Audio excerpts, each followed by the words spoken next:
Jogetin dulu bosku. Selebrasi bosku. Nggak nyangka ya, nggak nyangka ini, nggak nyangka. Ternyata lawan Fulham lebih sulit dibandingkan lawan Arsenal maupun Manchester City. Tapi jujur aja teman-teman ya, ini di laga lawan Fulham itu selama jalannya pertandingan sangat mendebarkan, terutama di akhir babak kedua karena intensitas semakin tinggi dan Fulham bermain layaknya tim Premier League, tim-tim yang benar-benar menerapkan kick and rush. Nah, jadi Fulham itu seolah-olah kembali ke marwahnya sebagai tim Premier League, benar-benar main fisikal, terutama di babak pertama. Hantam sana, hantam sini. Bryan Mbeumo dipres 2 orang, Iwobi main fisik wis kayak Traore kemarin waktu lawan Chelsea. Benar-benar keras gitu loh. Tapi akhirnya ya United yang berhasil meraih 3 poin di Old Trafford. Ini banyak kejadian yang sangat menarik menurutku di laga ini karena memang ini laga ketiga bagi Michael Carrick sebagai pelatih interim di musim ini dan dia sudah memberikan statement bahwasanya di laga lawan Fulham dia akan sangat serius karena aku lihat Carrick ini memiliki keinginan besar untuk membawa Manchester United ke tempat yang seharusnya di akhir musim nanti. Dan kebetulan berkat kemenangan ini juga akhirnya Manchester United kembali berada di 4 besar. Jujur aja teman-teman ya, sebelum laga lawan MU, kita sebagai fans pasti khawatir. Karena dini hari tadi, ya Chelsea menang, Liverpool menang gitu loh. Waduh, iki lek kalah diumbah dhewe iki. Untungnya MU tetap menang. Nah, jadi 3 kali kemenangan beruntun bagi Michael Carrick dan ya Aston Villa alhamdulillah tadi kalah lawan Brentford. Jadi selisihnya hanya 5 poin untuk peringkat 3 ya. Jadi perlu 2 kemenangan lagi dan Aston Villa biar kalah 2 laga ke depannya dan Manchester United bisa finish di peringkat 3. Tapi di sini kita coba membahas jalannya pertandingan ya sejak babak pertama. Di sini aku melihat Marco Silva ya selaku pelatih dari Fulham itu benar-benar memahami gaya permainan dari United. Akhirnya apa? Sejak menit awal ya pemain Fulham itu main fisik ya, benar-benar ngepres, terlihat sangat jelas. Mbeumo yang biasanya licin banget amat, yang biasanya bisa mengelabuhi lawan, bisa melewati lawan lewat dribblenya ya, meskipun di laga ini amat termasuk pemain yang paling banyak dan sukses melakukan dribble ya. Tapi back Fulham ini anjir, ini aku lihat kayak MU lawan tiang gitu loh. Backnya sangat tinggi, sangat kokoh. Dan memang ada beberapa peluang yang tercipta, tapi Fulham ini pressingnya benar-benar luar biasa ketat. Tidak membiarkan para pemain United itu leluasa dalam penguasaan bola gitu loh. Megang bola dikit langsung dipres, megang bola dikit langsung ditackle, megang bola dikit langsung di body, kelihatan sangat jelas. Dan di babak pertama untungnya dan ini bisa jadi pelajaran penting ya, Manchester United mencetak gol lebih dulu lewat situasi set piece ya, situasi dari corner kick gitu loh. Dan ya gol pertama dari United itu merupakan gol set piece yang sangat bagus. Beda jauh dengan set piece dari Arsenal teman-teman. Ya itu benar-benar menjalankan skema kalau United ya. Bruno sebagai eksekutor dari corner kick dan Casemiro bisa memaksimalkan headingnya hingga menghantam gawang dari Fulham. 1-0 di babak pertama, Manchester United unggul dalam permainan. Sampai akhir babak pertama ya pertandingan itu tetap fisikal gitu loh, kick and rush-nya terus terjadi gitu loh. Untungnya para pemain United itu tidak mudah terprovokasi. Bruno yang seringkali dihantam itu juga masih tetap berusaha berusaha berpikir jernih gitu loh. Nah, selanjutnya di babak kedua ya mulai lebih kalem ya, secara intensitas agak menurun. Para pemain Fulham juga nggak seagresif di babak pertama, dan aku melihat United mulai lebih lebih percaya diri. Terlihat sangat jelas di babak pertama tidak butuh waktu lama bagi Matheus Cunha untuk mencetak gol. Nah, ini aku melihat Matheus Cunha ini mulai meningkat kepercayaan dirinya, instingnya mulai lebih bagus karena di awal kedatangannya di Manchester United dia nggak secepat Bryan Mbeumo ya dalam beradaptasi, tapi secara perlahan dia lebih enjoy, dan aku melihat di laga ini Cunha itu lebih ke free roll teman-teman ya. Kalau aku melihat dia bisa berada di semua posisi dan secara kontribusi juga sangat bagus gitu loh. Makanya di laga ini kalau kita bicara soal teamwork, para pemain pasti sudah menjalankan tugasnya sesuai porsinya masing-masing. Hanya saja ya namanya sepak bola kan tidak bisa diprediksi. Di menit ke-85 ketika Harry Maguire terkena kartu kuning di dalam kotak penalti yang menguntungkan bagi pemain Fulham ya, gagal clean sheet akhirnya kan, Sinelamens kebobolan. Terus hanya butuh waktu 5 menit ya, gol dari Kevin kalau nggak salah ya, gol kedua dari pemain Fulham itu ya Kevin namanya. Itu memang bagus ya golnya. Golnya bagus itu. Wah, menit ke-90 men. Menit ke-90 kalau udah 2 sama, panik. Kita semua pasti waduh, kalau seri pun udah kayak kalah gitu loh. Masalahnya udah main bagus kayak gitu dan butuh waktu 5 menit untuk menyamakan kedudukan. Ini memalukan menurutku. Tapi pada akhirnya mentalitas fighting spirit yang dibangun oleh Michael Carrick, DNA United yang sudah seharusnya ditunjukkan di setiap pertandingan itu benar-benar terlihat jelas gitu. 3 menit berselang sejak gol penyama kedudukan dari Fulham, Bruno tetap fokus ya. Dia di laga ini memberikan kontribusi 2 assist ya. Dia kasih assist kepada Benjamin Sesko. Akhirnya gol ketiga bagi United, dan pada akhirnya United lah yang berhasil meraih 3 poin. Wah, keren sih, keren teman-teman. Inilah ujian yang seharusnya mampu dimenangkan oleh Carrick ketika melawan tim-tim dengan skema yang berbeda, dengan strategi yang berbeda, tetap bisa meraih hasil positif. Tinggal di 2 laga berikutnya kalau bisa meraih kemenangan di 5 laga beruntun, wah ini angin segar sih.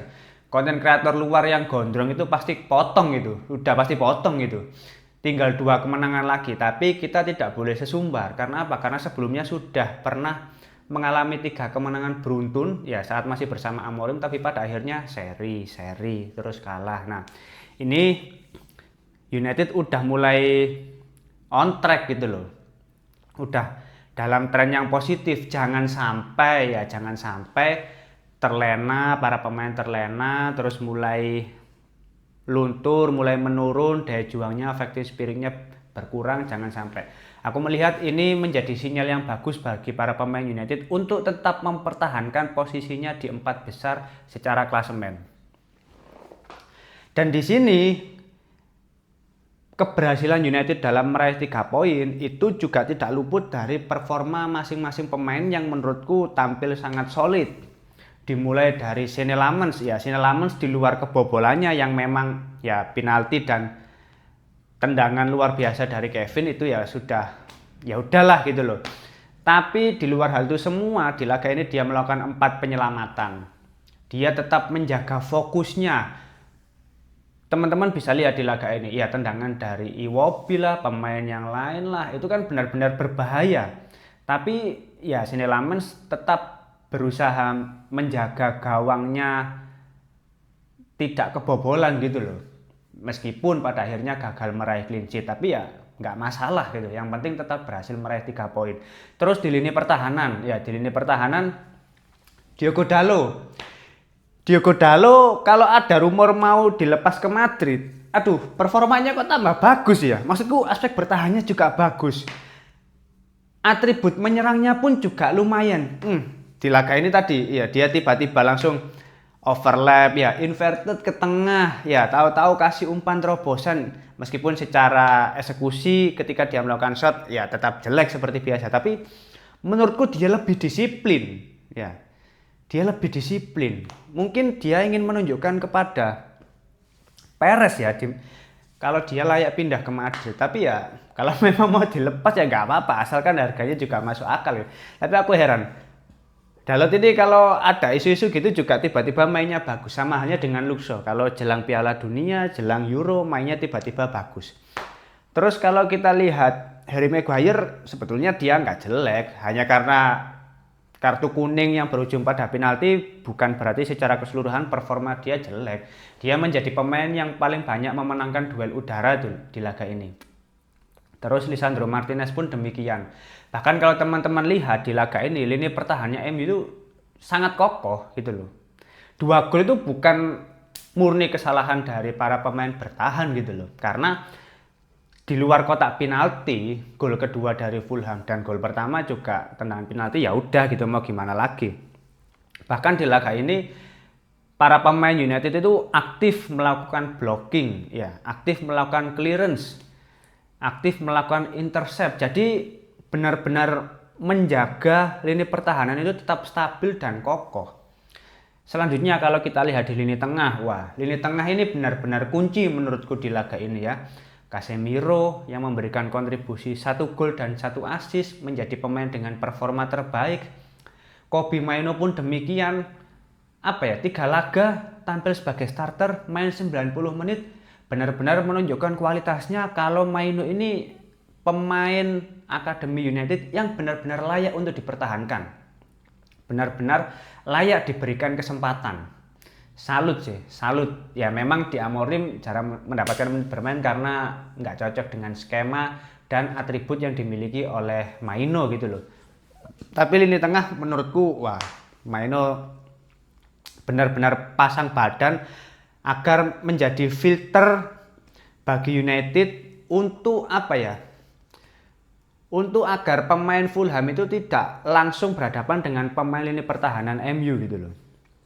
Jadi lini tengah menurutku ya lumayan stabil meskipun kadang masih kalah body, di beberapa aspek masih kalah dengan pemain Fulham di aspek fisikalnya. Tapi secara keseluruhan tetap kokoh sih, oke sih menurutku.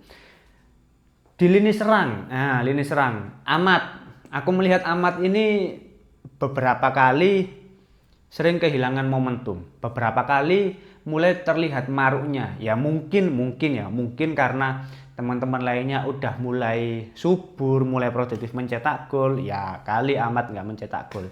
Tapi hal-hal seperti itu harus bisa diredam ya, karena mau bagaimanapun ini kan permainan kolektif ya. Ini kerjasama, kerja tim gitu loh, bukan hanya menonjolkan 1 atau 2 individu. Jadi Ahmad harus lebih menyadari bahwa ini untuk kebaikan tim gitu loh. Terus Bruno yang ditempatkan sebagai posisi aslinya yang sesuai dengan atributnya, sesuai dengan kemampuannya. 2 assist men, 2 assist. Ini aku yakin sampai akhir musim Bruno ini menjadi pemain dengan assist terbanyak di Premier League. Yakin aku, sekarang aja udah berapa? 11 atau 12 assist sekarang. Luar biasa. Terus Cunha ya, aku sudah sempat singgung tadi sebentar di awal-awal. Dia sudah mulai menemukan kepercayaan dirinya. Dia sudah bisa mengikuti ritme permainan sesuai yang ingin diterapkan oleh Michael Carrick. Di laga ini dia kembali mencetak gol. Wah, finishingnya bagus-bagus. Gol dari United itu bagus-bagus semua. Sejak lawan Manchester City. Ya sejak dipegang oleh Michael Carrick. Golnya itu bukan gol-gol ya kebetulan atau apa. Ini gol-gol yang wah bagus ya. Bahkan Sesko pun ya bagus gitu loh. Bomo yang memang agak kurang, tapi ya teman-teman bisa lihat lah, Bomo ketika harus berhadapan dengan back-back dari Fulham ya kalah body, kalah fisik, kalah postur, sudah kalah sak sembarangnya gitu loh. Bahkan dari awal aku pikir ya Fulham ini akan bermain dengan low block ya. Dengan permainan seperti itu yang dibutuhkan sebetulnya pemain-pemain seperti Šeško yang bisa menjaga body balance-nya ketika berhadapan dengan pemain bertahan Fulham. Tapi ternyata Fulham main dengan pressing yang luar biasa ketat ya. Untungnya Šeško pun ketika masuk di menit ke-74 sebetulnya baru 1 menit dia masuk ya langsung melakukan heading yang sayangnya masih terkena mistar gawang, tapi ya dia tetap berusaha, dia tetap memberikan kontribusi, tetap bermain sebagai sebuah tim, dan ketika momentum dan timingnya tepat ya 93-94 men, itu sudah perpanjangan waktu loh, dia bisa jadi pahlawan di laga ini. Golnya pun ya gol dari Šeško. Nah itulah gol yang seharusnya menjadi gol-gol tipikal dari Šeško. Shotnya kenceng, akurasinya tinggi. Nah, keren. Aku melihat apa ya? Secara keseluruhan kerjasama kolektif sudah bagus ya. Para pemain menunjukkan kualitasnya masing-masing dan tidak mengesampingkan rekan setimnya. Terus pergantian pemain juga tetap efektif ya. Ugarte yang jarang dimainkan juga nggak ada blunder fatal. Leny Yoro juga tetap berusaha dikasih menit bermain. Terus Benjamin Šeško masuk ke menit ke-74 juga mampu memberikan impact, mengunci 3 poin di Old Trafford. Ini kan hasil yang sangat bagus menurutku. Tinggal 2 laga berikutnya, apakah Manchester United tetap bisa menjaga tren positif ini atau kembali apa ya? Ada batu-batu sandungan ya, klub-klub papan tengah, papan bawah, apalagi akan melawan Tottenham Hotspur dan tim-tim lainnya yang tidak diunggulkan, itu justru menyulitkan United. Tapi setelah kemenangan di 3 laga beruntun ini, aku yakin Carrick pasti menyiapkan sesuatu sih. Carrick pasti meramu strategi yang bisa benar-benar diimplementasikan oleh para anak asuhnya, oleh skuad yang ada di Manchester United. Jadi ya selamat untuk 3 poin, mari kita nikmati. Dan ya ini Fulham bukan tim besar ya, tapi dengan kemenangan ini kita bisa sedikit lebih lega untuk 1 minggu ke depan, karena Carrick kembali menunjukkan kualitasnya sebagai pelatih interim yang mungkin layak untuk dipertahankan sampai musim berikutnya. Oke, mungkin itu dulu untuk review singkat di laga Manchester United melawan Fulham. Selamat bersenang-senang. Kalau teman-teman ada opini lain langsung tulis saja di kolom komentar. Kita akan diskusi santai seperti biasa. Terima kasih sudah menonton video ini. Jangan lupa like, komen, dan subscribe. Salam.